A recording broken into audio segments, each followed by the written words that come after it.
મહાકુંભમાં 34 કરોડ લોકોની આસ્થાની ડૂબકી લગાવવામાં આવી છે અને મહાકુંભ સ્નાનનો ભવ્ય આકાશી નજારો પણ સામે આવ્યો છે।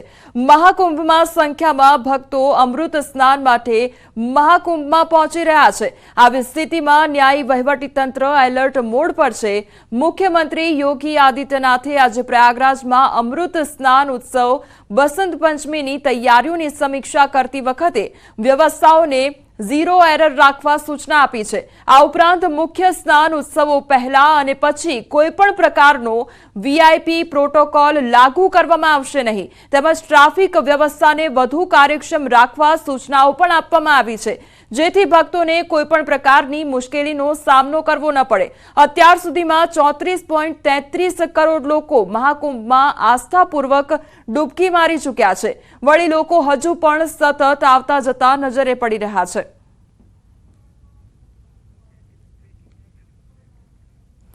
ગુજરાતના શ્રદ્ધાળુઓએ મહાકુંભમાં આસ્થાની પવિત્ર ડૂબકી માટે મુખ્યમંત્રી ભૂપેન્દ્ર પટેલના માર્ગદર્શનમાં રાજ્ય સરકારે સેવાનો વ્યાપ વધારવા નિર્ણય કર્યો છે, જેમાં 4 ફેબ્રુઆરીથી નવી 5 બસો શરૂ કરવામાં આવશે, જે અમદાવાદથી વધુ 1, સુરતથી 2, વડોદરાથી 1 અને રાજકોટથી 1 બસ શરૂ કરવામાં આવશે।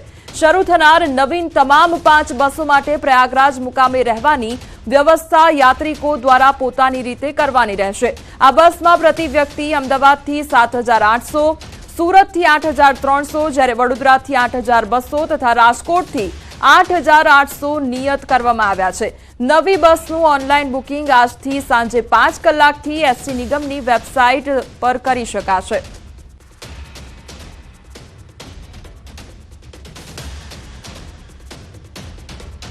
પ્રયાગરાજ ખાતે ચાલી રહેલા મહાકુંભનો અત્યાર સુધી કરોડો લોકો લાભો લઈ ભક્તિમાં લીન થઈ ચૂક્યા છે।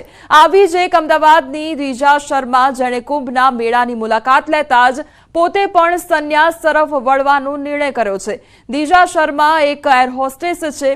જ્યારે ન્યૂઝ 18ની ટીમે દિજા શર્મા સાથે વાત કરી ત્યારે તેમણે પોતાના જીવન સાથે જોડાયેલ ઘટનાઓ વિશે જણાવ્યું અને તે કેમ સંન્યાસ લેવા તરફ જઈ રહી છે તે પણ જણાવ્યું છે।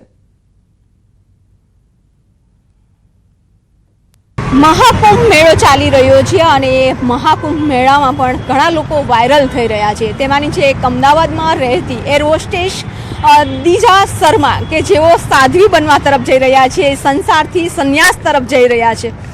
દિજા જે વર્ક કરતા હોય છે, આપણે જે પોઝિશન ઉપર હોય છે એ પોઝિશન લેવા માટે લોકોની ડ્રીમ હોય છે, પરંતુ એર હોસ્ટેસ તમે છોડી અને હવે સંન્યાસ તરફ વળી રહ્યા છો, કારણ શું?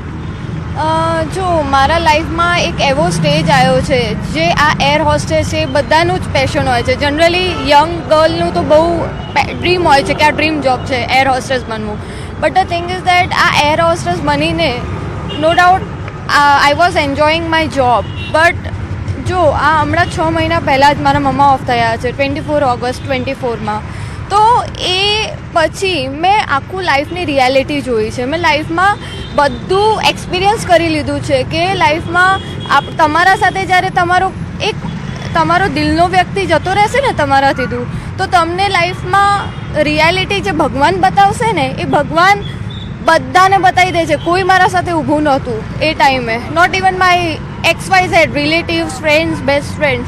તો હવે મને એમ લાગે છે કે આજે મેં ભક્તિનો માર્ગ ચૂઝ કર્યો છે એમાં મને એટલું મેન્ટલ પીસ મળશે અને આ ગોડે મને એમના તરફ ખેંચ્યા છે। જ્યાં હું સંન્યાસ લેવા ગઈ હતી ત્યારે ત્યાં હું મહાકુંભમાં ઘણા બધા ગુરુજી, ઘણા બધા માતાજીને મળી, તો એક માતાજીને હું રેન્ડમલી મળી। આઈ ડોન્ટ નો એમાં કયા સ્પિરિચ્યુઅલ પાવર્સ હતા। હું એમના સાથે બેસી, આઈ ફેલ્ટ વેરી ગુડ એન્ડ એમના સાથે બેસીને એમને મને એક જ વસ્તુ સમજાય કે જો બેટા, તને જેટલું ઇઝી લાગે છે ને સંન્યાસ, એ જે તારી હમણાં લાઈફ છે ને એનાથી 10 ગુના વધારે ટફ છે સંન્યાસી બનવું। તો કે જ્યારે તું એ બધું એક્સેપ્ટ કરવા માટે રેડી થઈ જઈશ ને કે નો, હું બધું તપસ્યા કરવા રેડી છું, હું અંદરની માઇન્ડ કંટ્રોલ ને બધું લાઈફમાં કંટ્રોલ કરવા રેડી છું। આજે તારા XYZ, હું એર હોસ્ટેસ હતી તો આજે મારું ગેટઅપ છે,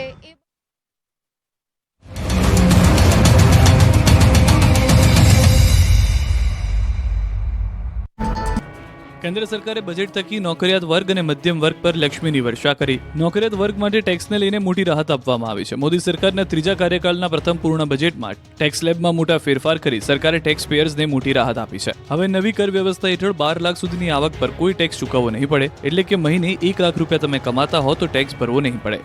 અગાઉ 7 લાખ રૂપિયા સુધીની કમાણી પર ટેક્સ ચૂકવવો નહોતો પડતો.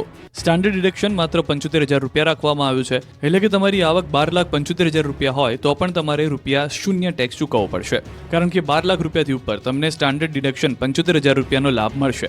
આવી સ્થિતિમાં તમારે 12,75,000 રૂપિયા પર કોઈ ટેક્સ ભરવાની જરૂર રહેશે નહીં. હવે તમને કેટલા લાખની આવક પર કેટલો ફાયદો થશે તે પણ સમજાવી દઈએ. 8 લાખ સુધીની આવક પર 30,000નો ફાયદો, 9 લાખની આવક પર 40,000, 10 લાખની આવક પર 50,000, 11 લાખની આવક પર 65,000, 12 લાખની આવક પર 80,000, 16 લાખની આવક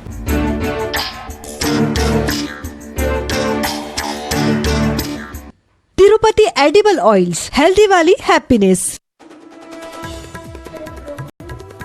ધારાસભ્ય વિનુ મોરડિયાના અધિકારીઓ પર ગંભીર